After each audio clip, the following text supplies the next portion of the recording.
Welcome. Get comfortable, relax, and let your mind drift as we explore the quiet history of the supermarket. These are simple stories from a simpler time, when shopping looked very different than it does today.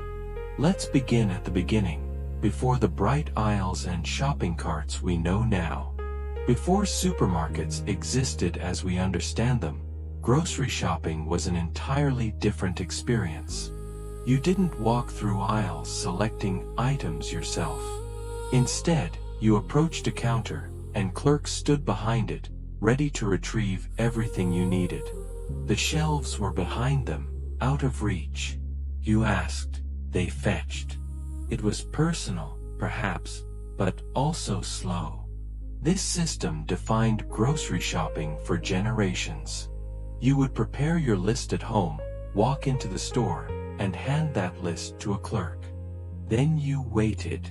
The clerk would move along the shelves, gathering flour, sugar, canned goods, whatever you had written down. You never touched the products until they were handed across the counter to you. There was no wandering, no browsing, no impulse purchases. Just your list, the clerk's efficiency, and the rhythm of daily commerce. Now, during this era, store owners faced a challenge. How do you keep track of money when transactions happen all day long, handled by different employees, with cash flowing in and out? Theft was a problem, both from customers and sometimes from staff. Errors were common. And then, in 1879, a saloon owner from Ohio changed everything. His name was James Ritty, and he invented the cash register. Ritty owned a tavern in Dayton, and he was losing money. He suspected his bartenders were pocketing cash, but he had no way to prove it or prevent it. During a steamboat trip to Europe, Ritty observed a mechanism that counted the revolutions of the ship's propeller. That gave him an idea. What if you could create a machine that counted money transactions the same way? When he returned home, Ritty and his brother John built the first working model. It wasn't fancy. It didn't even have a cash drawer at first. But it did one crucial thing. It recorded every sale. They called it Ritty's Incorruptible Cashier. The patent was granted on November 4, 1879. This single invention became a cornerstone of retail, bringing standardization and accountability to checkout counters everywhere, including, eventually, every supermarket that would follow. But let's not get ahead of ourselves. We're still in an era where shopping is done at the counter, face to face with a clerk. As stores grew and competition increased, merchants began thinking about loyalty. How do you keep customers coming back? One answer emerged in 1896 with the founding of S&H Green Stamps. This was one of the first major customer rewards programs in American retail. The concept was brilliant in its simplicity. Every time you made a purchase, you received stamps based on how much you spent. You'd collect these stamps in little booklets, and once you had enough, you could redeem them for household items, appliances, even furniture. Supermarkets loved green stamps because they encouraged repeat business. Customers loved them because they felt like they were getting something extra, a tangible reward for their loyalty. For decades, collecting green stamps became a national pastime. Children helped their parents paste them into booklets. Families planned what they would redeem next. It was an early glimpse of the rewards programs we see everywhere today. Around the same time, some grocery chains began thinking bigger. They wanted to offer more than just packaged goods. One of those pioneers was Kroger. In 1901, Kroger became the first grocery chain in the United States to establish its own bakeries. Imagine that. Fresh bread, baked on-site or in a company-owned facility, available right alongside your canned vegetables and dry goods. This was a shift toward what we now call vertical integration. Instead of relying on outside suppliers for everything, Kroger brought bread production in-house. It gave them control over quality, cost, and supply. And it gave customers something they valued: freshness. The smell of bread baking became part of the grocery experience, a sensory detail that would later become central to supermarket design. Now, while all of this was happening in the United States, something important was quietly unfolding in Canada. In 1917, a grocer named H.M. Jenkins launched what many consider one of the earliest self-serve grocery operations. This was radical. Remember, the norm was still handing your list to a clerk. But Jenkins tried something different.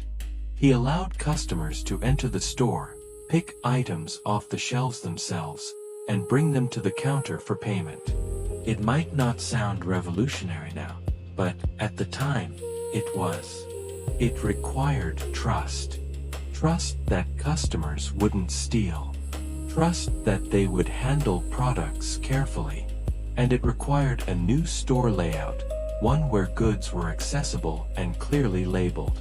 Jenkins's experiment was a glimpse of the future, a future where shopping would become self-directed, faster, and more personal in a different way. These early innovations, the cash register, the rewards program, the in-house bakery, the self-serve experiment, they were all pieces of a puzzle. No one knew it yet, but they were building towards something larger. The supermarket was coming. But it would take a few more years, and a few more bold ideas, before it truly arrived. For now, rest easy knowing that even the most ordinary parts of our lives, like buying groceries, have deep and winding histories. Close your eyes. Breathe slowly. And let these quiet stories settle in your mind as you drift toward sleep. Let the story continue. Settle in, relax, and let's move forward through time, to the moment when grocery shopping began to change forever. We've talked about clerks behind counters, about cash registers and loyalty stamps, about small experiments in letting customers serve themselves. But now we arrive at the true beginning of the self-service revolution. And it starts in Memphis, Tennessee, in 1916, with a store that had one of the strangest names anyone had ever heard: Piggly Wiggly. Piggly Wiggly is widely credited as the first true self-service grocery store in the United States. Its founder was a man named Clarence Saunders, and he had a vision that seemed almost strange at the time. He wanted to eliminate the clerk entirely, not reduce their role, eliminate it. He wanted customers to walk into his store, pick up a basket, move through aisles on their own, select their own products, and bring everything to a checkout counter where they would pay. No waiting, no asking, no list handed over to someone else. You were in control. Saunders didn't just create a new type of store. He created a new experience. And he knew that to make it work, everything had to be different. The layout, the signage, the flow of traffic through the building. He patented his store design. He controlled how customers moved, guiding them through a maze-like path that ensured they saw every product before reaching the checkout. It was deliberate. It was clever. And it worked. But first, people had to notice. And that's where the name came in. Piggly Wiggly. It makes no sense. It's silly, even a little childish. And that was exactly the point. Clarence Saunders wanted a name that would make people talk, that would make them curious. When asked why he chose it, Saunders would smile and say, "So people will ask that very question." The origin of the name remains a mystery to this day. There are theories, of course. Some say it came from seeing pigs wiggling under a fence. Others think it was pure whimsy. Whatever the truth, it worked. People remembered it. People talked about it. And people came to see what this oddly named store was all about. Once inside, customers found something unlike any grocery store they'd seen before. Saunders introduced shopping baskets, so you could carry your selections as you browsed. Every item had a clearly marked price, no need to ask or negotiate. Staff wore uniforms, giving the store a sense of professionalism and order. And products were placed strategically, with high-demand items spaced throughout the store so customers would pass by other goods they might not have thought to buy. This was the birth of modern merchandising. Saunders understood something fundamental about human behavior. If you let people see products up close, touch them, consider them at their own pace, they will buy more than they planned. Impulse purchases became part of the business model. And it worked brilliantly. Piggly Wiggly spread quickly. Within a few years, there were hundreds of locations. Other grocers watched closely. They saw the efficiency, the reduced labor costs, the increased sales. And they began to imitate. A new term entered the American vocabulary: groceteria. The word groceteria was inspired by cafeteria, which was already a familiar concept. In a cafeteria, you moved through a line, picked your food, and paid at the end. The groceteria worked the same way, but for groceries. It was self-service, it was efficient, and it was modern.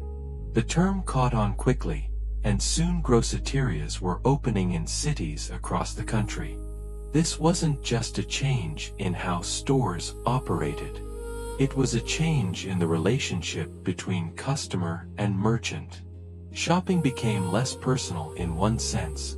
You no longer knew the clerk by name, but more personal in another. You made your own choices. You controlled your own time. You were independent. Now, while Piggly Wiggly was revolutionizing American grocery shopping, something similar was happening in Canada. And it was happening fast.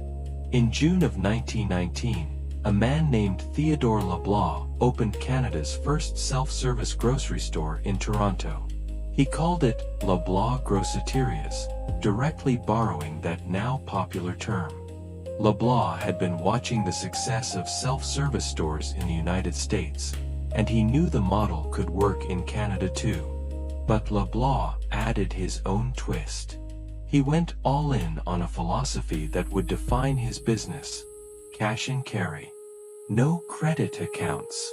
No home delivery.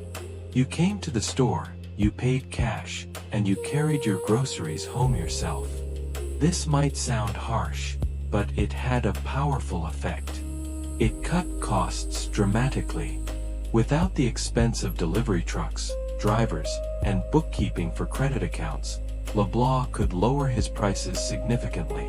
And customers responded. They were willing to give up conveniences like delivery if it meant saving money. Leblanc's model proved that price mattered more than service for a growing number of shoppers, especially in an era when household budgets were tight. Leblanc Groceterias became a success almost immediately. Within a few years, the chain was expanding, opening new locations, refining the self-service model, and building a brand that would last for more than a century.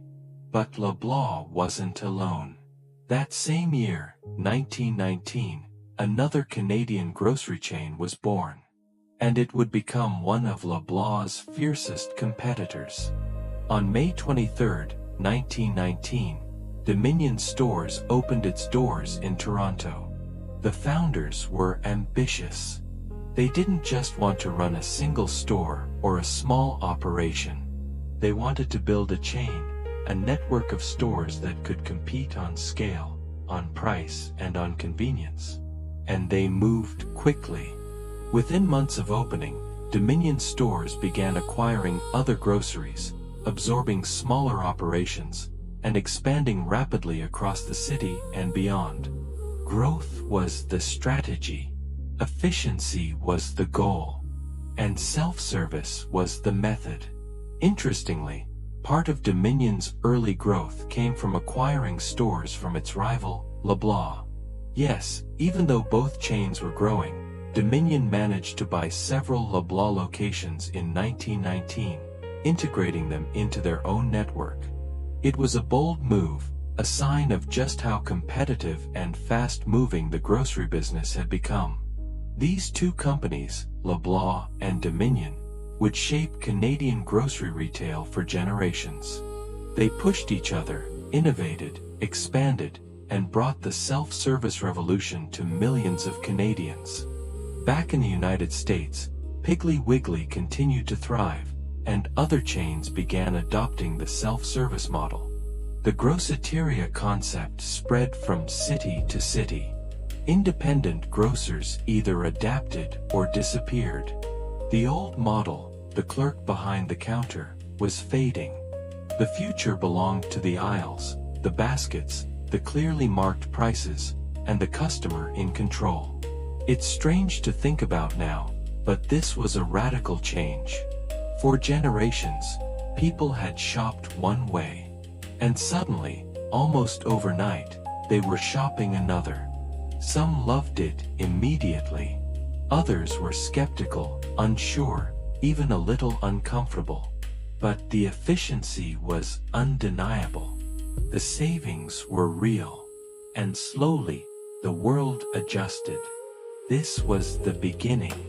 The self-service revolution had started. But the supermarket, as we would come to know it, was still evolving. Stores were about to get bigger, bolder, and far more ambitious. But that story can wait.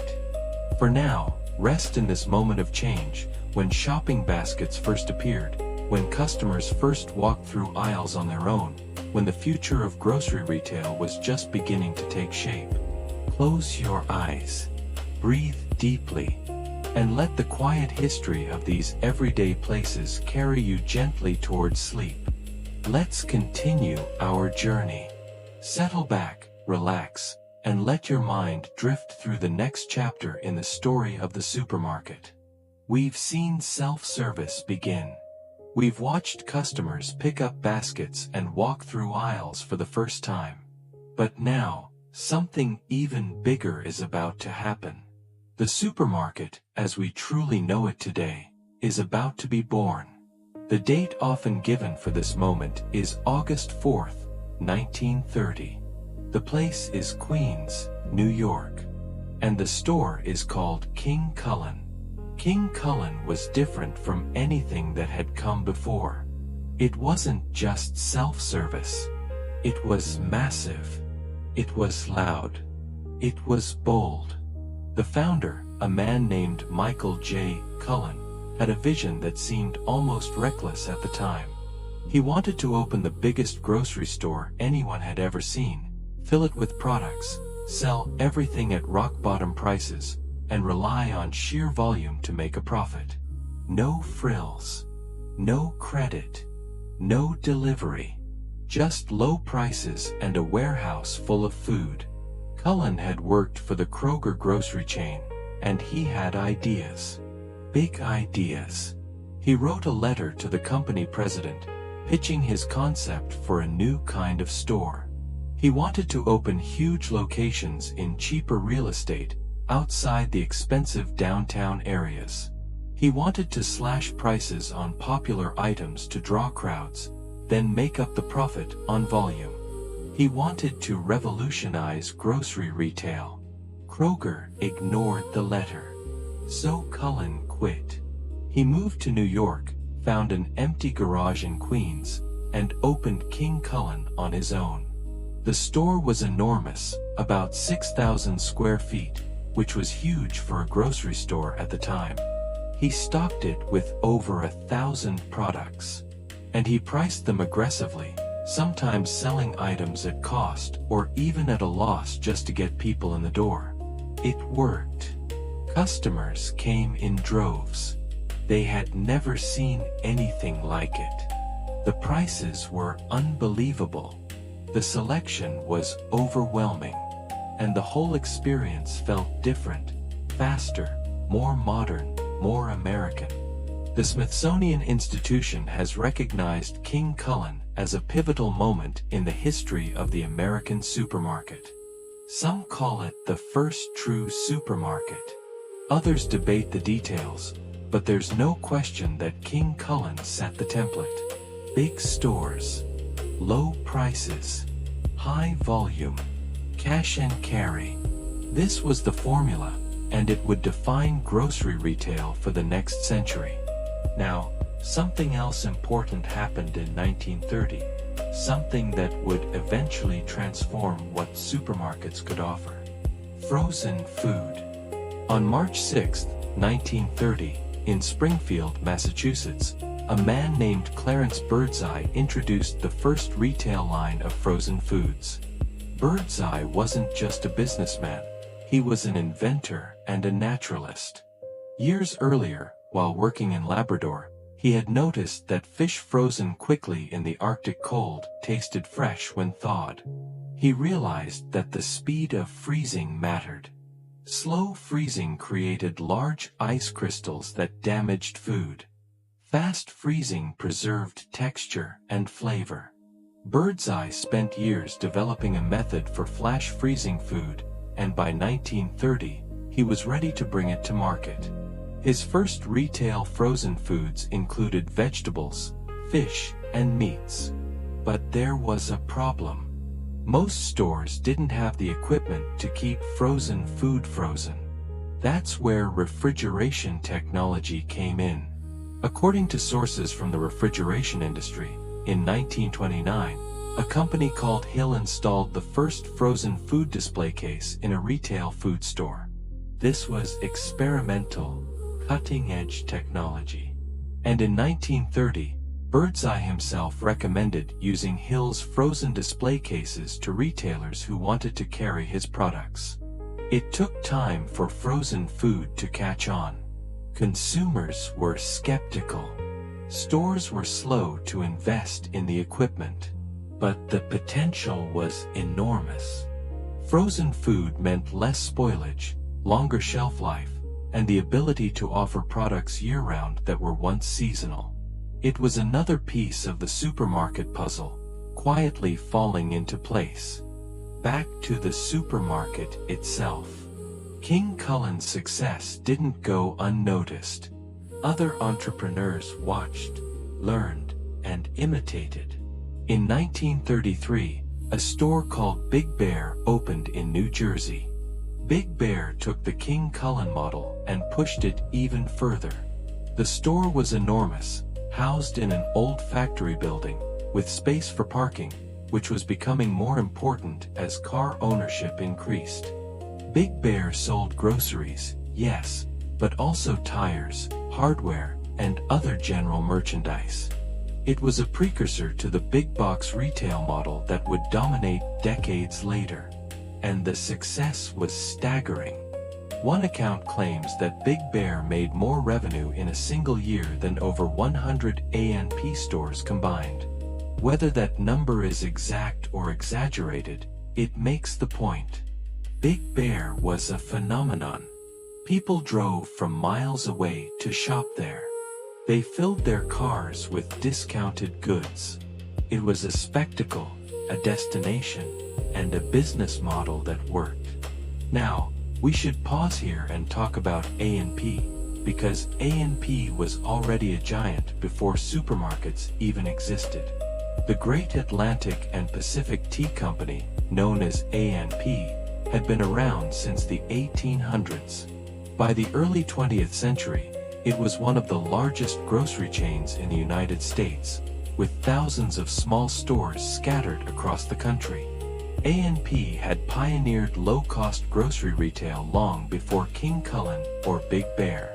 They bought in bulk, cut out middlemen, and passed savings on to customers. But A&P's stores were small.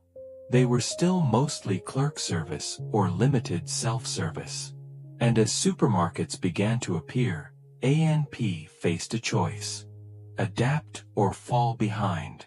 At first, A&P was cautious. The company was successful. Why mess with a proven model? But by 1936, the writing was on the wall. Supermarkets were growing fast. Customers loved them. Competitors were thriving.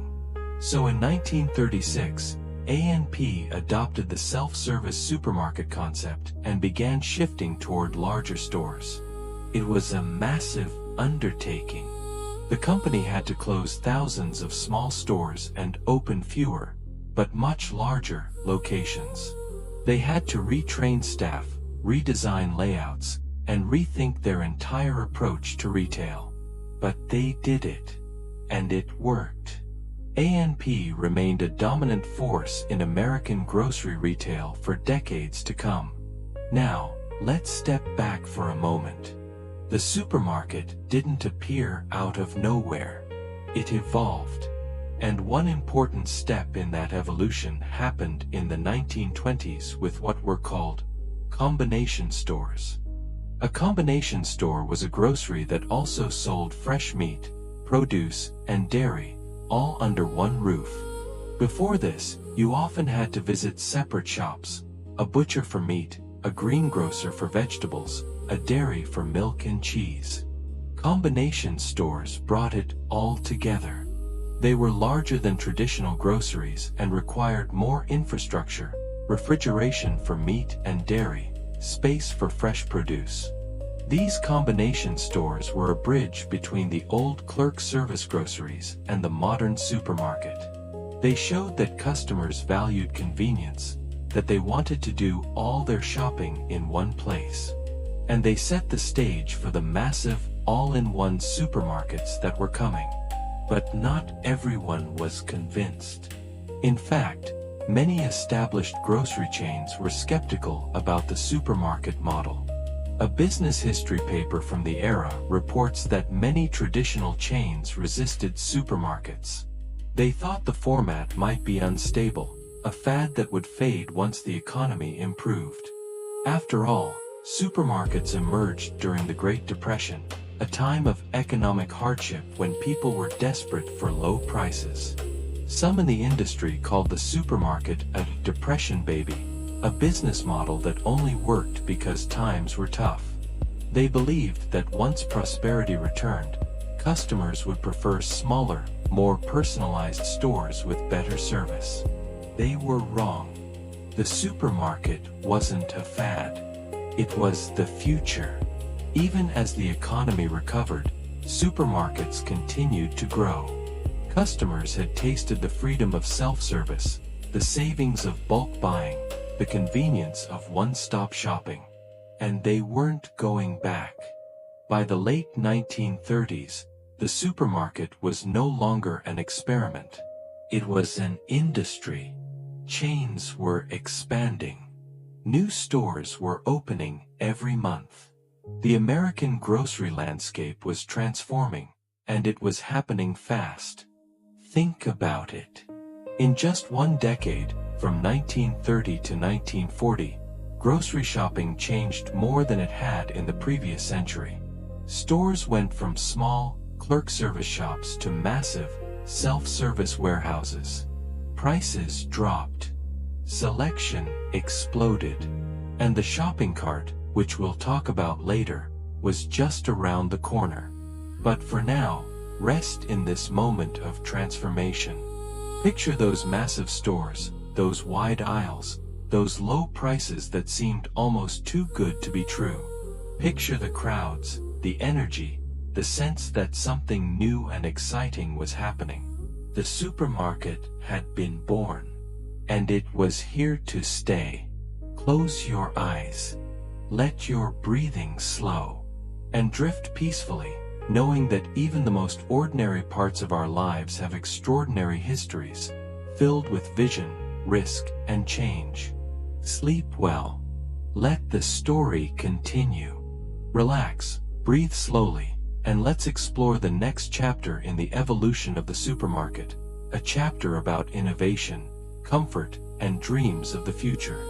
We've seen the supermarket born. We've watched it grow. But now, in the late 1930s and early 1940s, something new is happening. Supermarkets are no longer just about low prices and high volume.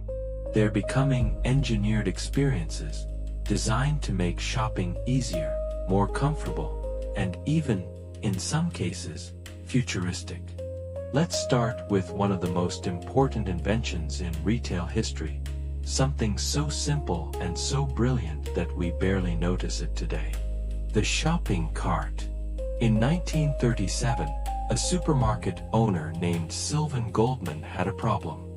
Goldman owned a chain of stores called Humpty Dumpty in Oklahoma City. His stores were doing well, but he noticed something frustrating. Customers would fill their handheld baskets until they got heavy, and then they'd stop shopping. They'd go to the checkout, pay, and leave. Not because they didn't want more, but because they couldn't carry more. Goldman realized he was losing sales simply because customers ran out of hands. So he started thinking, what if there was a way for customers to carry more without the physical strain? What if they could wheel their groceries around the store instead of lugging them? He came up with an idea. Take a folding chair, attach a basket to it, add wheels, and suddenly you have a mobile cart that can hold far more than a person could carry. It sounds simple now, almost obvious. But in 1937, it was revolutionary. Goldman built the first prototypes in his workshop. They were crude, a bit awkward, but they worked. He introduced them to his stores, expecting customers to embrace them immediately. They didn't. In fact, many customers refused to use the carts. Men thought they looked silly, too much like baby carriages. Women thought the carts were unwieldy and unnecessary. Older customers were set in their ways. Younger customers didn't see the point. Goldman had invented something truly useful, and nobody wanted it. So he got creative. He hired people to pose as shoppers and push the carts around his stores, demonstrating how easy they were to use. He stationed greeters at the entrance to offer carts and explain their benefits. He ran advertisements. He made it a spectacle. And slowly, customers came around. They realized the carts made shopping easier. They could browse longer, buy more, take their time. The shopping cart became an essential part of the supermarket experience. In September of 1937, Goldman showcased his invention at an early supermarket convention. He set up demonstrations, handed out promotional materials, and convinced other store owners to try the carts in their own locations. The idea spread. By 1940, the shopping cart design had been refined and patented. The official patent, U.S. Patent Number 2,196,914, was issued on April 9, 1940. It described the cart as a folding basket carriage for self-service stores. That patent became one of the most important documents in retail history. Because the shopping cart didn't just make shopping easier, it changed the entire business model. Customers bought more, stores made more, and the cart became a symbol of abundance, of post-war prosperity, of the American supermarket itself. Now, while Goldman was solving the problem of how to carry groceries, another supermarket pioneer was thinking about comfort. On November 8, 1940, a store called Publix opened its first Publix supermarket in Florida. The founder, George Jenkins, didn't just want to sell groceries. He wanted to create an experience. He wanted his store to feel special, luxurious even. He called it a food palace. And it was. The store featured air conditioning, which was rare and expensive in 1940, especially in Florida. Walking into a Publix on a hot summer day must have felt like stepping into another world. Cool, clean, comfortable. But Jenkins didn't stop there. The store also had electric-eye automatic doors. These were cutting edge at the time, almost futuristic. The doors would sense your approach and slide open automatically. No pushing, no pulling. You just walked up, and the doors welcomed you in. These features might seem ordinary now. We expect air conditioning. We expect automatic doors.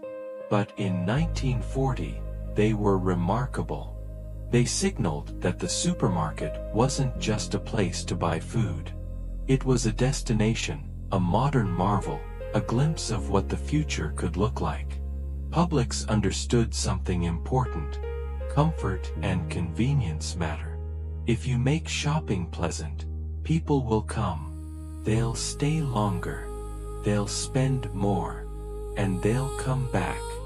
This philosophy, that shopping should be easy and enjoyable, became central to the supermarket industry. And it's still central today. But some people took the idea of convenience even further. They didn't just want to make shopping easier. They wanted to automate it entirely. In 1937, the same year Goldman introduced the shopping cart, Clarence Saunders, the founder of Piggly Wiggly, unveiled a new concept. He called it Keydoozle. Keydoozle was Saunders' dream of a fully automated grocery store. The name itself was a playful contraction, Key does all. Here's how it worked. Customers would enter the store and receive a special key. They would walk through aisles lined with display cases, each containing a sample of a product. When they found something they wanted, they would insert their key into a slot next to the item and turn it. This would record the selection electronically. At the end of their shopping trip, they would hand over their key at the checkout. Behind the scenes, a complex system of conveyor belts and machinery would gather all the selected items, package them, and deliver them to the customer. No touching products. No carrying baskets. No waiting. It was brilliant. It was ambitious. And it was far ahead of its time. Saunders opened the first Keydoozle location, and it attracted attention. Newspapers wrote about it. Photographers documented it. In 1948, images of the store circulated as examples of futuristic retail. People marveled at the machinery, the automation, the vision. But Keydoozle had problems. The technology was expensive and unreliable. The mechanical systems would jam. Items would get mixed up. And customers, as it turned out, didn't love the experience. Shopping, it seemed, wasn't just about efficiency. People liked touching products, browsing at their own pace, making impulse decisions. Keydoozle never took off. Saunders tried multiple times to make it work, opening new locations with updated technology, but each attempt eventually failed. The dream of the fully automated grocery store would have to wait decades, until computers and robotics caught up with the vision. But even though Keydoozle failed, it mattered. It showed that people were thinking boldly about the future of retail. It showed that innovation wasn't just about making stores bigger or cheaper. It was about reimagining the entire experience. And in a way, Keydoozle's spirit lives on. Today, we have self-checkout kiosks. We have automated warehouses. We have apps that let you order groceries online and have them delivered without ever entering a store. Clarence Saunders was decades early, but he wasn't wrong. So here we are, in the late 1930s and early 1940s. The supermarket has been born. It's growing. And now it's being refined. Shopping carts make it easier to buy more. Air conditioning makes it comfortable to stay longer. Automatic doors make it feel modern and welcoming. And visionaries like Saunders are dreaming of a future where shopping is effortless, automated, almost magical. These innovations didn't all succeed immediately. Some, like the shopping cart, became universal. Others, like Keydoozle, were too far ahead of their time. But together, they show a restless creativity, a desire to make shopping better, easier, more enjoyable. And they remind us that even the most ordinary parts of our lives, like pushing a cart through a supermarket, are the result of someone's ingenuity, someone's late nights in a workshop, someone's refusal to accept things as they are. Close your eyes now. Let your mind settle. Picture those early shopping carts, those automatic doors sliding open, those dreams of a push-button future. And let the quiet history of these everyday innovations carry you gently into rest. Sleep deeply. Sleep well. Let's continue. Settle in, relax, and let your breathing slow as we follow the supermarket beyond American borders, out into the world. We've watched the supermarket grow in the United States. We've seen innovation after innovation. Self-service, shopping carts, air conditioning, even dreams of automation. But now, as the 1940s turn into the 1950s, something important begins to happen. The supermarket goes global. After World War II, the world was rebuilding. Cities were recovering. Economies were stabilizing. And people were looking for new ways to live, new ways to shop, new ideas from across the ocean. The American supermarket, with its abundance and efficiency, became a symbol of modernity. And country after country began to adopt the model. Let's start in Europe, in the aftermath of the war. In 1949, a self-service shop opened in Hamburg, Germany. It was a modest beginning, but significant. The store used shopping trolleys, those wheeled carts that had proven so successful in the United States. For German shoppers, this was something new. The war had left the country devastated, and in the late 1940s, simply having enough food was a challenge. But as recovery began, so did experimentation with new retail formats. That Hamburg store was a signal.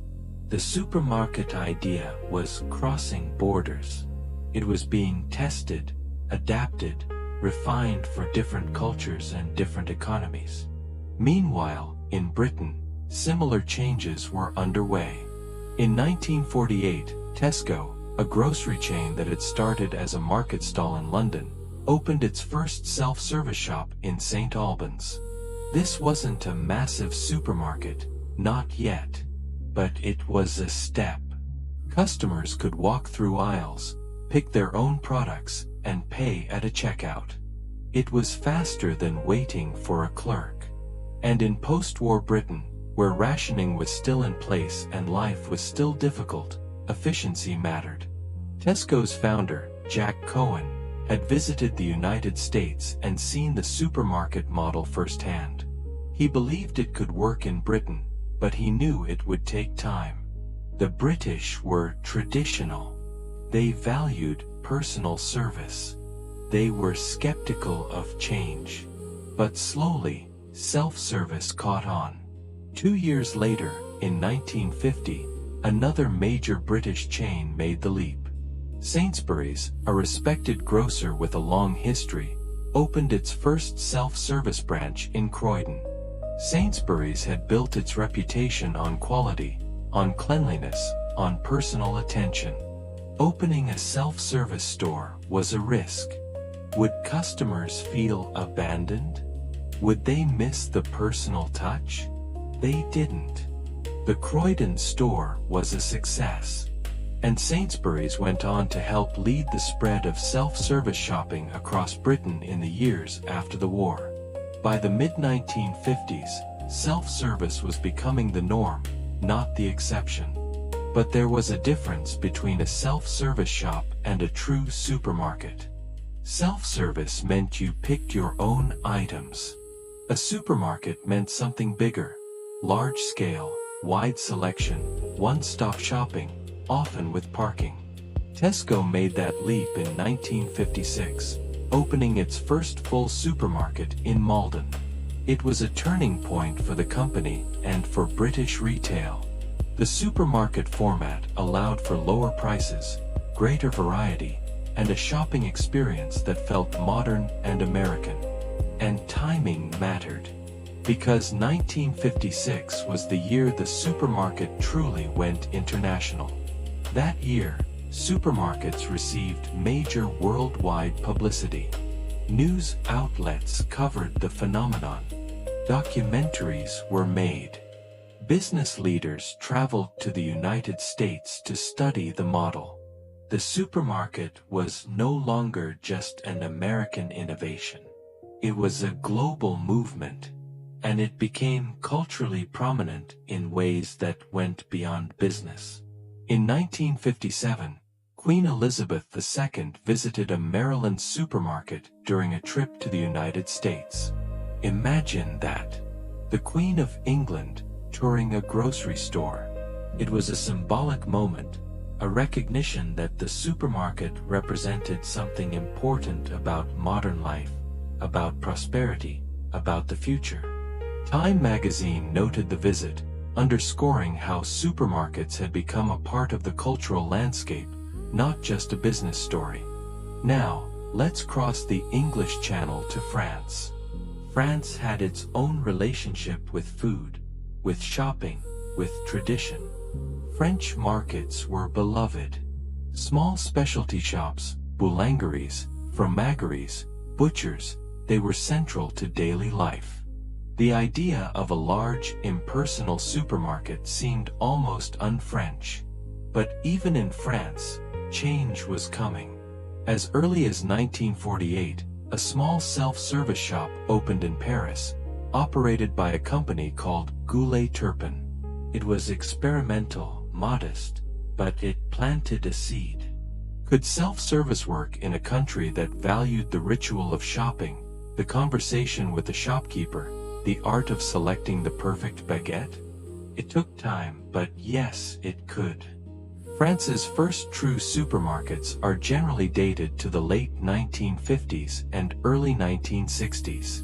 Goulet-Turpin opened a supermarket in 1958. Carrefour, which would go on to become one of the largest retailers in the world, opened its first supermarket in 1959. And other chains, Auchan and Promods, followed in 1961. These weren't just grocery stores. They were statements. They represented a shift in French life, a willingness to embrace efficiency and modernity alongside tradition. And they succeeded. French supermarkets adapted, incorporating local products, fresh foods, a European sensibility.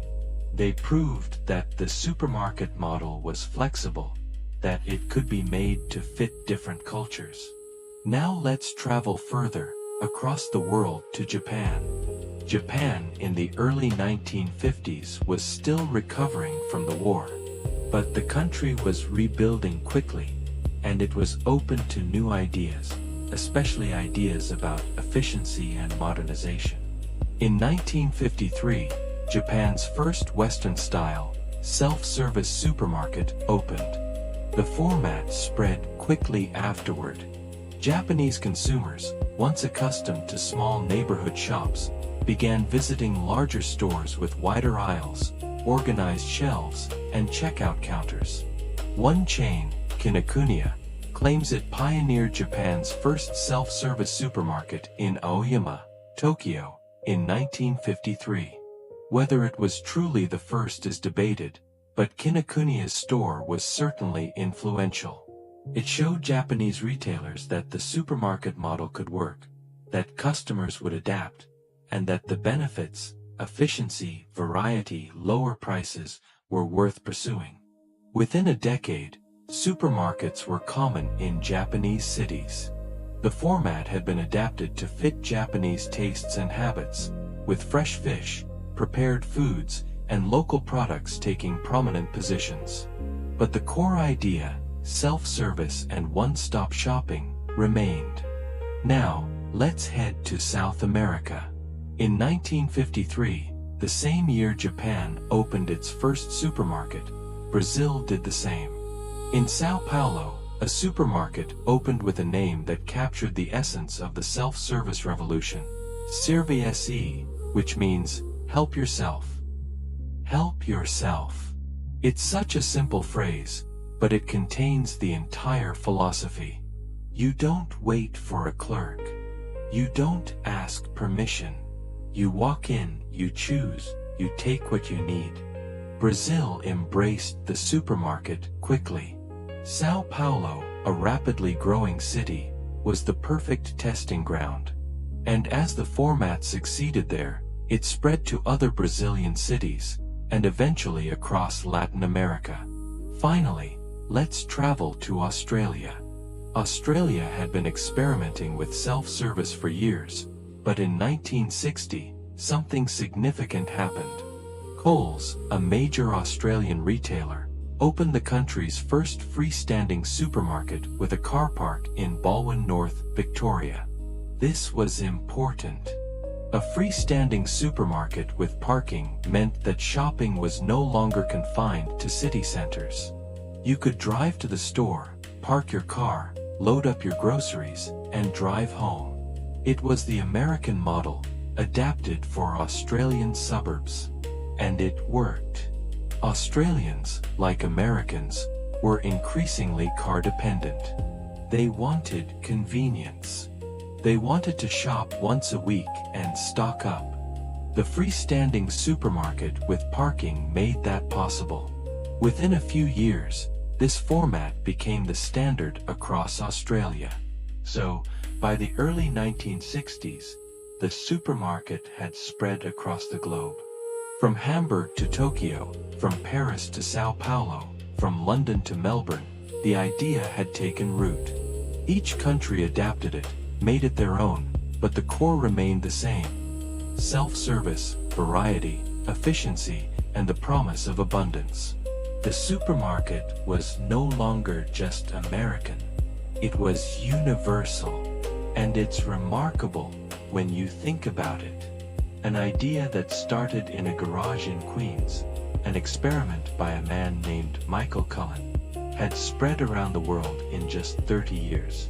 It had crossed oceans, crossed cultures, and changed how billions of people lived their daily lives. The post-war world was rebuilding, and the supermarket was part of that rebuilding. It represented hope, modernity, progress. It said, life can be better, easier, more abundant. And for millions of people emerging from the hardships of war and depression, that message resonated deeply. Close your eyes now. Let your breathing deepen. Picture those supermarkets opening in cities around the world, those first customers walking through automatic doors, those shopping carts rolling down unfamiliar aisles. Picture the world changing, quietly, one grocery store at a time. Rest in the knowledge that even the simplest innovations can cross borders, cross cultures, and become part of the fabric of human life. Sleep peacefully. Sleep well. Let the story continue. Relax, breathe slowly, and let's explore the next evolution of the supermarket, a time when bigger became better, and grocery stores started selling everything. We've seen the supermarket spread across the world. We've watched it adapt to different cultures, different cities, different needs. But by the early 1960s, a new question was emerging among retailers. Why stop at groceries? If customers loved the convenience of one-stop shopping for food, wouldn't they love it even more if they could buy clothing, electronics, household goods, everything they needed, all in one massive store? This question led to a new format. And it had a name that captured its ambition: The hypermarket. The hypermarket was born in France, and the date is precise. June 15, 1963. The place was Sainte-Geneviève-des-Bois, a suburb near Paris. And the store was opened by Carrefour. Carrefour had already opened supermarkets, but this was different. This was huge. The store combined a full supermarket with a department store, all under one roof. You could buy fresh vegetables and a television, bread and a bicycle, wine and winter coats. The building was massive, over 2,000 square meters, which was enormous for the time. And surrounding the store were hundreds of free parking spaces, because Carrefour understood something crucial. The hypermarket wasn't designed for people who walked or took the bus. It was designed for people with cars, people who could drive out to the suburbs, load up their vehicles with a week's worth of purchases, and drive home. The hypermarket was a bet on mobility, on suburban expansion, on the idea that families wanted to do all their shopping in one trip. And the bet paid off. Customers loved it. The convenience was undeniable. The prices, thanks to the scale and efficiency of the operation, were competitive. And the experience felt modern, exciting, almost overwhelming in its abundance. Within a few years, Carrefour was opening hypermarkets across France. Other retailers watched and followed. The hypermarket format took off in Europe in the 1960s, and Carrefour led the way. It's hard to overstate how influential this model became. Hypermarkets spread to Spain, Italy, Belgium, and beyond. They became the dominant retail format in many European countries. And decades later, when Walmart entered international markets, it often did so by opening hypermarkets, adapting the model Carrefour had pioneered. But the hypermarket wasn't just about size. It was about design, about creating an experience. The 1960s brought what some retail historians call a renaissance in grocery store design. Supermarkets were no longer just functional warehouses. They were branded environments, carefully designed to attract customers and create loyalty. One example of this was Safeway. In the United States, Safeway developed a recognizable glass arch design language that became iconic. When you saw those arches, you knew it was a Safeway. It was distinctive, modern, almost futuristic. This was part of a broader trend. Supermarkets were becoming architectural statements. They had signature looks, branded aesthetics.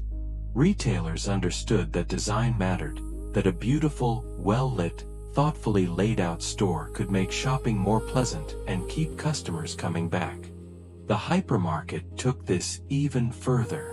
These weren't just stores, they were destinations. Families would spend hours browsing, comparing products, discovering new things. Some hypermarkets even added cafeterias, playgrounds for children, services like dry cleaning or photo development. They became community hubs, places where people gathered, not just shopped. Now, the hypermarket concept wasn't limited to France. Other European countries were experimenting too. In 1960, Denmark saw the opening of its first Føtex store. Føtex combined food and textiles under one roof. The name itself is a contraction, FO for Fødevarer, which means food, and tex for textiles. It was a similar idea to the hypermarket, though on a smaller scale. Customers could buy groceries and clothing in the same trip. It was practical, efficient, and it worked. Føtex became a successful chain in Denmark, and the concept of mixing food and general merchandise became a standard approach in European retail. Now, let's travel south, to South Africa. In 1967, a businessman named Raymond Ackerman, along with his wife Wendy, bought 4 small grocery stores in Cape Town. It was a modest beginning, but Ackerman had big ambitions. He had worked for a major South African retailer and had seen the potential of modern supermarket formats. He believed he could do it better. He named his new venture Pick n Pay, a name that emphasized value and simplicity. You pick what you want, you pay for it. No frills, just good prices and good service. Pick n Pay grew quickly. Ackerman focused on treating employees well, keeping prices low, and expanding thoughtfully. And as the business grew, he watched what was happening in Europe. He saw the hypermarket model taking off. And he knew it could work in South Africa. In 1975, Pick n Pay opened its first hypermarket. It was a major step, a move toward the everything under one roof format that was proving so successful elsewhere. South African families responded just as European families had. They loved the convenience, the variety, the ability to do all their shopping in one place. Pick n Pay's hypermarkets became anchors in shopping centers, destinations that drew customers from across entire regions. But Ackerman didn't stop there. Under his management, Pick n Pay also launched another chain, called Checkers. The first Checkers store opened in Mayfair, Johannesburg. Checkers was positioned as a value-oriented brand, targeting price-conscious shoppers, while Pick n Pay focused on a slightly more upscale market. This multi-brand strategy allowed Pick n Pay to reach different customer segments, to compete on multiple fronts, and to grow even faster. By the late 1970s, Pick n Pay was one of the largest retailers in South Africa, and it remained family-controlled, guided by Raymond Ackerman's vision of fair prices, good service, and community responsibility. So, across the world, from France to Denmark to South Africa, the trend was clear. Supermarkets were getting bigger. They were expanding beyond food. They were becoming hypermarkets, one-stop destinations where you could buy almost anything. This shift reflected broader changes in society. More people owned cars. Suburbs were expanding. Shopping was becoming less frequent but more intensive. Instead of visiting small shops daily, families would make one big trip per week, stocking up on everything they needed. The hypermarket was perfectly suited to this new lifestyle. It saved time. It offered variety. And it made shopping, for many people, easier. But it also changed the retail landscape in profound ways. Small shops struggled to compete. Local markets declined. The personal relationships between shopkeepers and customers faded. Shopping became more anonymous, more transactional. There were trade-offs. Convenience came at a cost. And as hypermarkets spread, communities had to grapple with those costs, with the loss of something older, smaller, more human. But the trend was irreversible. By the end of the 1970s, the hypermarket and the large format supermarket were dominant forces in retail around the world. They had reshaped how people shopped, how cities were designed, how families lived their daily lives. And the story wasn't over. The supermarket would continue to evolve, to grow, to adapt. New technologies would emerge. New challenges would arise. But the foundation had been laid. The hypermarket represented the peak of a certain vision, that bigger was better, that abundance was the goal, that shopping could and should be as efficient and comprehensive as possible. It was a vision that defined an era. Close your eyes now. Let your mind settle. Picture those vast parking lots, those enormous stores filled with endless aisles. Picture families loading their cars, children wide-eyed at the sheer scale of it all. Rest in the knowledge that even our largest, most complex retail environments have histories, have origins, have moments when someone took a risk and tried something new. Sleep deeply. Sleep peacefully. Let the story continue. Relax, breathe slowly, and let's explore two interconnected chapters in supermarket history, moments when technology and psychology reshaped the shopping experience. First, let's talk about a revolution that happened at the checkout counter. For decades, checkout had been a bottleneck. Cashiers had to read prices, punch numbers into registers, make change, bag groceries. It was slow. It was error-prone. And as supermarkets got bigger and busier, the checkout lines got longer. Something had to change. In 1973, IBM introduced something called the 3660 supermarket system. It was one of the early computerized checkout systems designed specifically for supermarkets, and it used a technology that would transform retail. UPC scanning. UPC stands for Universal Product Code. You know it as the barcode, those black and white lines printed on nearly every product you buy. The barcode seems simple now, almost invisible. But developing it took years of research, collaboration between retailers, manufacturers, and technology companies.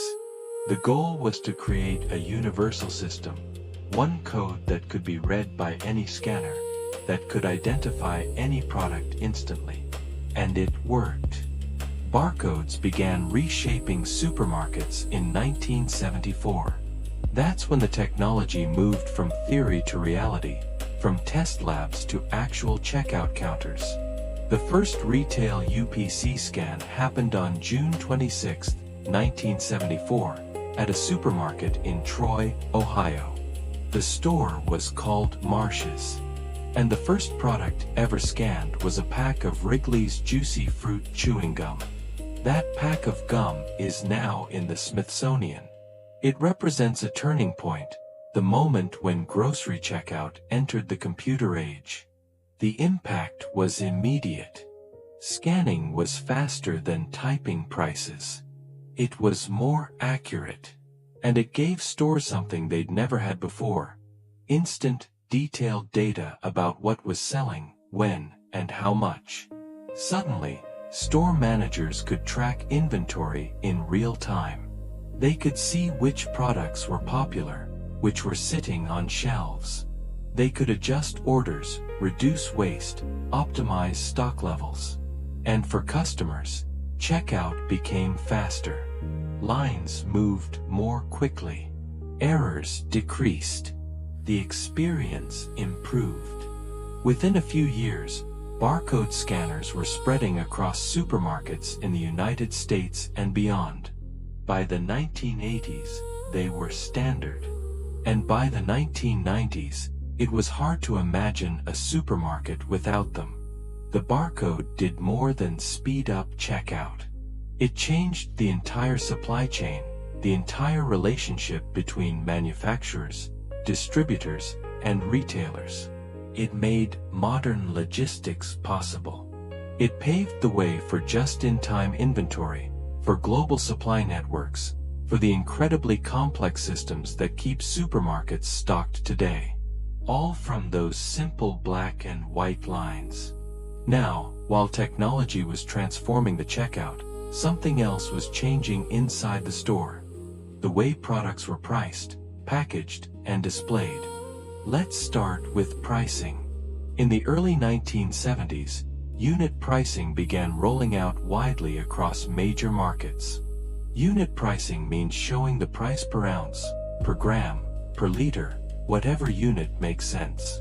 So instead of just seeing that a box of cereal costs $3, you also see that it costs 15 cents per ounce. This was a huge shift. Before unit pricing, comparing products was difficult. A 12-ounce box might cost less than a 16-ounce box, but which was the better deal? You'd have to do the math yourself, and most people didn't bother. Unit pricing made comparison easy. It empowered shoppers to make informed choices. And it was pushed by consumer advocates who argued that people deserved transparency, deserved to know exactly what they were paying for. In the United States, the National Institute of Standards and Technology notes that unit pricing has been around since the 1970s. Some states, plus Washington, D.C., actually require it by law. Others leave it voluntary, but most major supermarkets provide it anyway.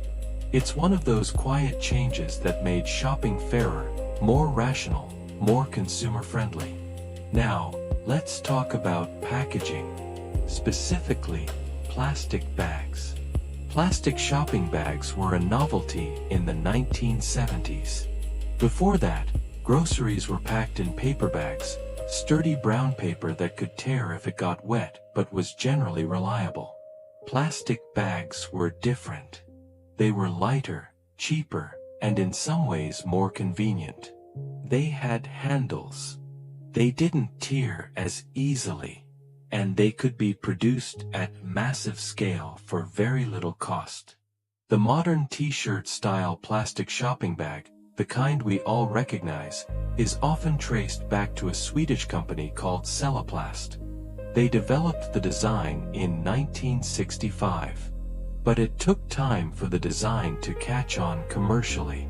Research reviews note that plastic bags began commercial-scale manufacturing around 1973, and plastic grocery bags started entering supermarkets around 1977. At first, they coexisted with paper. Some stores offered a choice, but over time, plastic became dominant, especially as cost pressures increased and supermarkets looked for ways to save money. Of course, we know now the environmental cost of that shift.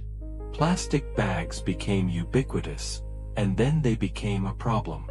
Pollution, waste, images of oceans filled with plastic.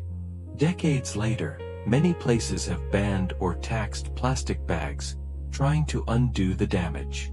But in the 1970s, plastic bags seemed like progress.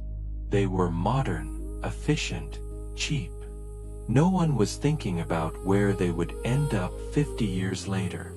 Now, while checkout technology and packaging were evolving, supermarkets were also getting more sophisticated about how they presented products to customers. One of the most effective tools in retail marketing is something called an end cap. An end cap is a display placed at the end of an aisle. You've seen them 1,000 times. As you walk through a supermarket, turning from one aisle to the next, there's often a special display right at the end, featuring a product, sometimes on sale, sometimes just highlighted. End caps are prime real estate in a supermarket. They're highly visible. Everyone passes them. And studies have shown that products placed on end caps sell significantly more than the same products sitting in their regular spots on the shelf. Why? Because end caps catch your eye. They break up the monotony of aisle after aisle. They suggest that something special is happening, that this product is worth noticing. Supermarkets know this. Manufacturers know this. And that's why companies pay extra to get their products on end caps. It's a form of advertising, right inside the store, at the moment when you're making purchasing decisions. End caps are just one example of a broader truth. Supermarkets are designed to influence your behavior. The layout, the lighting, the music, the placement of products, none of it is random. It's all carefully planned, tested, optimized to encourage you to buy more, to stay longer, to notice things you didn't plan to buy. The psychology of supermarket design is a science, and it's been developing for decades. Fresh produce near the entrance, because it's colorful and makes the store feel vibrant. Milk and eggs in the back, so you have to walk through the whole store to get them. Candy and magazines at the checkout, where you're waiting and tempted. High-margin items at eye level, cheaper options down low. Every choice has a reason. And with the addition of barcode scanners in the 1970s, supermarkets gained even more power. They could track exactly what was selling, where, and to whom. They could test different layouts, different placements, different pricing strategies, and measure the results instantly. Shopping became a data-driven science. But here's the thing. Even with all this design, all this psychology, all this technology, shopping is still personal. You still make choices. You still have preferences, habits, loyalties. The supermarket can nudge you, but it can't control you. And that tension between the store's desire to sell and your desire to choose has defined the supermarket experience from the beginning. Close your eyes now. Let your breathing slow. Picture those early barcode scanners, beeping as they read those black and white lines. Picture plastic bags replacing paper, end caps catching your eye as you turn down an aisle. Picture the quiet evolution of the ordinary, the way technology and design have shaped something as simple as buying food. Rest in the knowledge that even the most mundane parts of our lives are filled with history, with intention, with stories. Sleep deeply. Sleep well. Let the story continue. Relax, breathe slowly, and let's explore the next wave of innovation in grocery retail, a time when new formats emerged and retail empires were built. We've seen supermarkets evolve from small self-service shops to massive hypermarkets. We've watched technology transform the checkout. But by the mid-1970s, retailers were asking a new question. What if we stripped away even more? What if we focused purely on price, on volume, on selling in bulk with minimal frills? This question led to a new format, the Warehouse Club. The date is July 12, 1976. The place is San Diego, California. And a store called Price Club opened its doors as the first warehouse store in the United States. Price Club was different from anything that had come before. It wasn't trying to be comfortable or attractive. The building was industrial, plain, almost stark. Products sat on warehouse shelving, often still in their shipping boxes. There was no fancy lighting, no elaborate displays, no effort to create ambience. But the prices were extraordinary. The founder, Sol Price, had a simple idea. Sell in bulk. Keep overhead low. Charge customers a membership fee, which would generate predictable revenue and ensure that shoppers were committed. Then pass the savings on through rock-bottom prices. It worked. Businesses loved it because they could stock up on supplies cheaply. And families loved it because they could buy enormous quantities of everyday items at unbeatable prices. Price Club wasn't a supermarket in the traditional sense. It was something new, something leaner, something focused entirely on value. And it would inspire imitators around the world. That same year, 1976, another important retail expansion was happening. ALDI, a German discount grocery chain, opened its first U.S. store in Iowa. ALDI had been operating in Europe for decades, and it had perfected a model: extreme efficiency. Small product selection, mostly private label brands, minimal staff, no frills stores.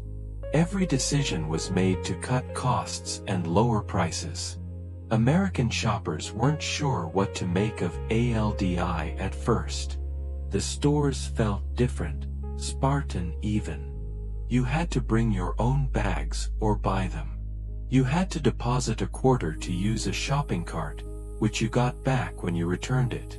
Cashiers sat instead of standing, because it was more efficient and reduced worker fatigue.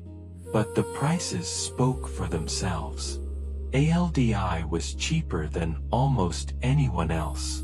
And over time, American customers came to appreciate the model. ALDI grew slowly but steadily, and decades later, it's one of the fastest-growing grocery chains in the United States. Now, let's jump forward to 1983. On September 15th of that year, the first Costco warehouse opened in Seattle. Costco was inspired by Price Club, created by former Price Club employees who saw the potential of the warehouse model and wanted to expand it. Costco followed the same basic formula: membership fees, bulk sales, warehouse-style presentation, low prices. But Costco added its own touches. The stores were slightly more refined. The product selection included more upscale items. And the company developed a reputation for treating employees well, paying higher wages and offering better benefits than most retailers. Customers loved Costco. The membership model created loyalty. The treasure hunt atmosphere, where you never quite knew what you'd find, made shopping exciting. And the prices, combined with high quality, built trust. Both Costco and Price Club thrived through the 1980s, each expanding across the United States. They were competitors, but they were also proof that the warehouse club model was here to stay. And then, in 1993, something surprising happened. Costco and Price Club merged. For a brief time, the combined company operated under the name Price Costco. It was an awkward name, but the merger made sense strategically. Together, they had more purchasing power, more locations, more leverage with suppliers. Eventually, the company simplified its name to just Costco, and Price Club locations were rebranded. Sol Price, the pioneer, eventually stepped away, but his influence remained. The warehouse club model he invented had become a major force in retail. Now, while warehouse clubs were redefining discount shopping, traditional supermarkets were evolving too. In 1988, Walmart, which had started as a discount department store chain, opened its first supercenter in Washington, Missouri. The supercenter combined everything: full grocery, general merchandise, clothing, electronics, automotive, pharmacy, all under one enormous roof. It was Walmart's answer to the hypermarket, but with Walmart's focus on everyday low prices and operational efficiency. The supercenter was a game changer. It allowed Walmart to compete directly with supermarkets, while also offering everything else a family might need. And because Walmart operated at such massive scale, it could negotiate prices with suppliers that smaller competitors simply couldn't match. Within a decade, Walmart supercenters were spreading across the United States. Traditional supermarkets struggled to compete. Many went out of business. Others merged or were acquired. Walmart became the largest grocery retailer in the country, not by starting as a grocer, but by expanding into groceries with overwhelming force. Now, let's step back and talk about one of the older names in American grocery retail: Safeway. Safeway has an interesting origin story. The name came from the company's cash and carry policy. In the early 20th century, many grocers extended credit to customers, allowing them to pay later. This was risky for the store. Customers might not pay. Debts could pile up.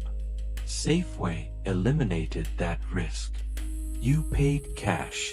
You carried your groceries yourself. It was a safe way to buy, hence the name. Safe for the customer, who wouldn't fall into debt. Safe for the store, which wouldn't face unpaid bills. Safeway incorporated as Safeway Incorporated in 1926, after merging several smaller chains, including stores from Skaggs and Sam Selig. The company grew rapidly, expanding across the United States and eventually internationally.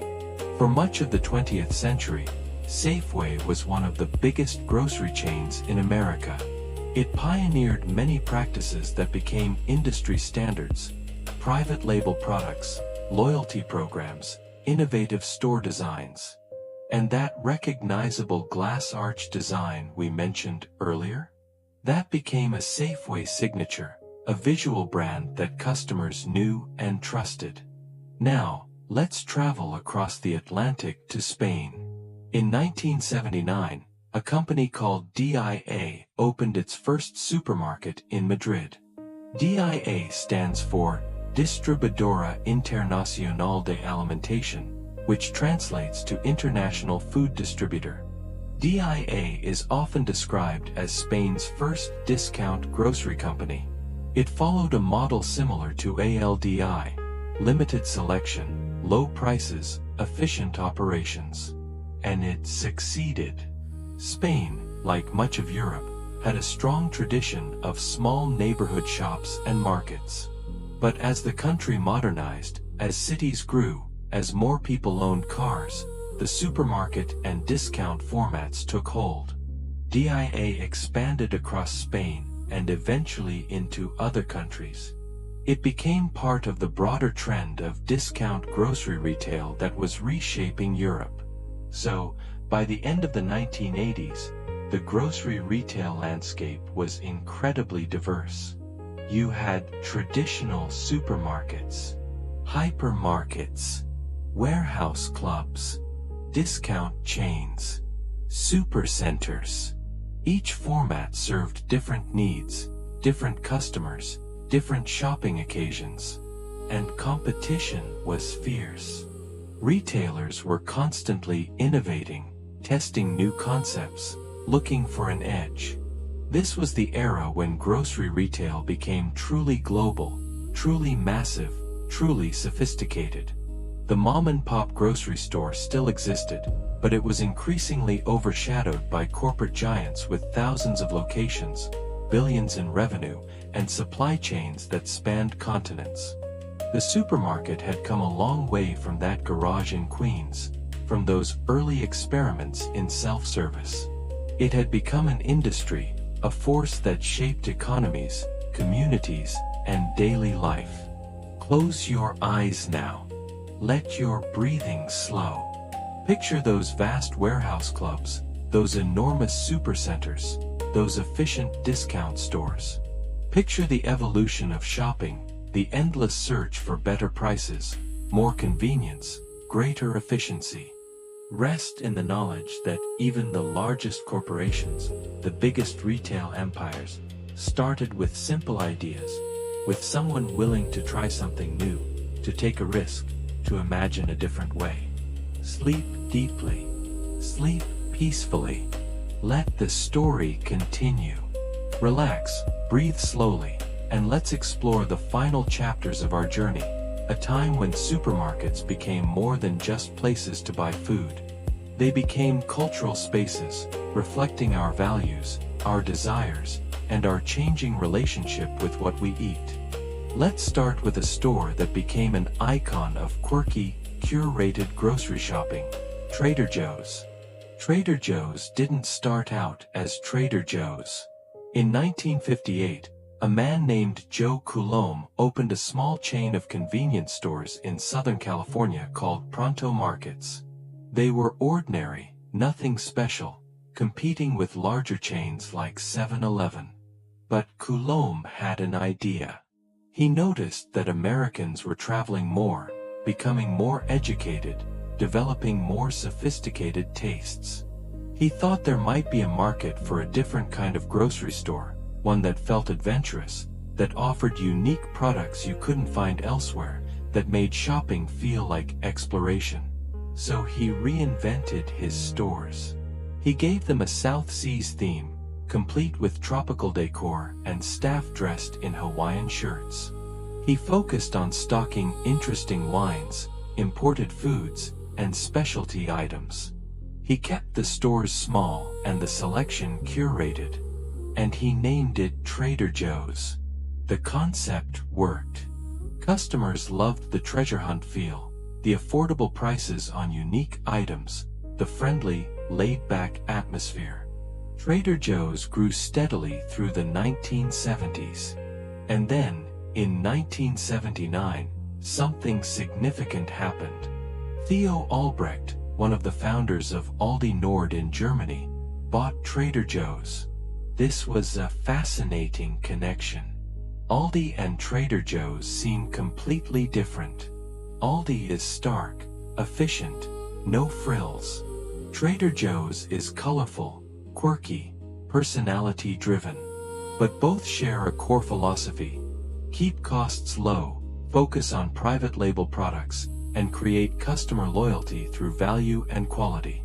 Under Aldi Nord's ownership, Trader Joe's continued to operate independently, maintaining its unique identity while benefiting from the resources of a global retail empire. Now, while Trader Joe's was redefining specialty grocery, another movement was emerging: natural and organic foods. On September 20, 1980, a store called Whole Foods Market opened in Austin, Texas. Whole Foods wasn't the first natural food store, but it was different. It was bigger, more ambitious, more professional than the small health food shops that had existed before. The founders wanted to prove that natural and organic foods could be mainstream, that you didn't have to sacrifice quality or variety to eat healthily. The story of Whole Foods actually begins 2 years earlier, in 1978, when some of the founders ran a small natural food shop in Austin called Safeway. The name was a playful nod to Safeway, the major supermarket chain. Safeway was tiny, just a small storefront, but it planted the seed. By 1980, the founders were ready to go bigger. They partnered with another local natural food store, merged their operations, and opened Whole Foods Market.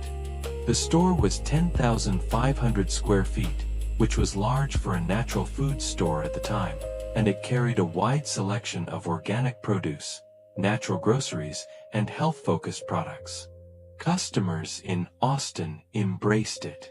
And within a few years, Whole Foods began expanding, opening stores in other Texas cities, then across the country. Whole Foods became synonymous with a certain lifestyle, a commitment to health, sustainability, and quality. It also became known for high prices, earning the nickname Whole Paycheck from some shoppers. But for many customers, the values and the quality were worth it. Whole Foods proved that there was a market for premium, health-focused grocery retail, and it inspired countless imitators. Now, let's shift gears and talk about technology again, specifically at the checkout. In July of 1986, self-checkout machines were introduced publicly, with an early installation in a Kroger store near Atlanta. Imagine walking into a supermarket and seeing a machine, a kiosk, where you could scan your own items, bag them yourself, and pay without ever interacting with a cashier. For some customers, it felt empowering, faster, more convenient. For others, it felt impersonal, confusing, even threatening to the jobs of checkout clerks. Those first self-checkout machines are commonly credited to a company called CheckRobot and a man named David R. Humble is often associated with the invention. The technology was experimental at first. The machines were slow. They had glitches. Customers needed help. And many people simply preferred the human interaction of a traditional checkout. But retailers saw the potential. Self-checkout could reduce labor costs. It could handle overflow during busy times. And as the technology improved, it could speed up the shopping experience. Over the next few decades, self-checkout became more common, more reliable, more accepted. Today, it's standard in most supermarkets. Some stores have even gone fully automated, with no traditional cashier lanes at all. It's another example of technology reshaping the supermarket, changing the relationship between customer and store. Now, while self-checkout was changing how we pay, another innovation was changing how stores track and reward customer behavior: loyalty programs. We've talked about S&H green stamps, which were an early form of loyalty reward. But the modern loyalty card, the kind you scan at checkout to earn points and discounts, really took off in the early 1990s. One of the most influential was the Tesco Club Card, which launched on February 13, 1995. Tesco, a major British supermarket chain, introduced the Club Card as a way to gather data on customer purchases and reward loyalty. Every time you shopped, you scanned your card, and Tesco tracked what you bought. In return, you earned points that could be redeemed for discounts or rewards. But the real value for Tesco wasn't the points. It was the data. For the first time, the company could see detailed purchasing patterns for individual customers. They could see what you bought, when, how often. They could tailor offers, predict demand, and optimize inventory. The Club Card was a massive success. It helped Tesco understand its customers better than any competitor, and it inspired loyalty programs around the world. Research notes that loyalty cards, as we know them today, really started taking off in the early 1990s. But there were earlier examples.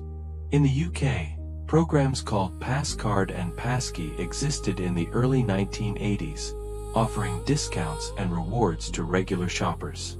These early programs were simpler, less data-driven, but they established the concept: reward loyalty, track behavior, build long-term relationships with customers. Now, let's circle back for a moment to those S&H green stamps we mentioned earlier.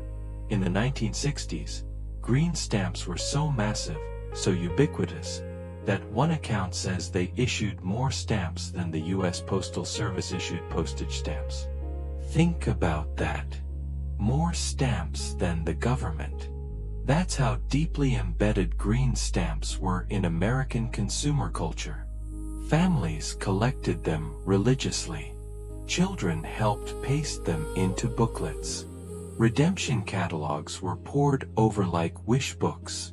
Getting enough stamps for a new toaster or a set of dishes felt like an accomplishment. Green stamps weren't just a marketing tool. They were a phenomenon, a shared cultural experience. But eventually, they faded. Supermarkets moved on to other loyalty mechanisms. The catalog model felt outdated. And by the 1980s, green stamps were mostly a memory, a nostalgic relic of mid-century America. But their legacy lived on in every loyalty program that followed, in every point system, every rewards card, every buy 10, get 1 free punch card. The idea that loyalty should be rewarded, that customers should feel appreciated and incentivized to return, that's a thread that runs through the entire history of the supermarket. So here we are, at the end of the 20th century and the beginning of the 21st. Supermarkets have become incredibly sophisticated. They track your purchases. They tailor offers to your habits. They use technology to speed up checkout or eliminate it entirely. They offer organic options, specialty products, prepared meals, international foods, everything you can imagine. The supermarket is no longer just a place to buy groceries. It's a data-driven, psychologically optimized, culturally resonant space that reflects who we are, what we value, and how we live. And yet, in some ways, the core experience hasn't changed. You still walk through aisles. You still pick items. You still check out and take your purchases home. The supermarket has evolved, but its fundamental purpose remains: to provide food, conveniently, affordably, reliably. Close your eyes now. Let your breathing deepen. Picture those loyalty cards in your wallet, those self-checkout kiosks, those shelves of organic produce. Picture the layers of history, of innovation, of human ingenuity that built the supermarket as we know it today. Rest in the knowledge that even the most ordinary parts of our lives, the weekly trip to the grocery store, carry within them stories of creativity, risk, vision, and change. Sleep deeply. Sleep peacefully.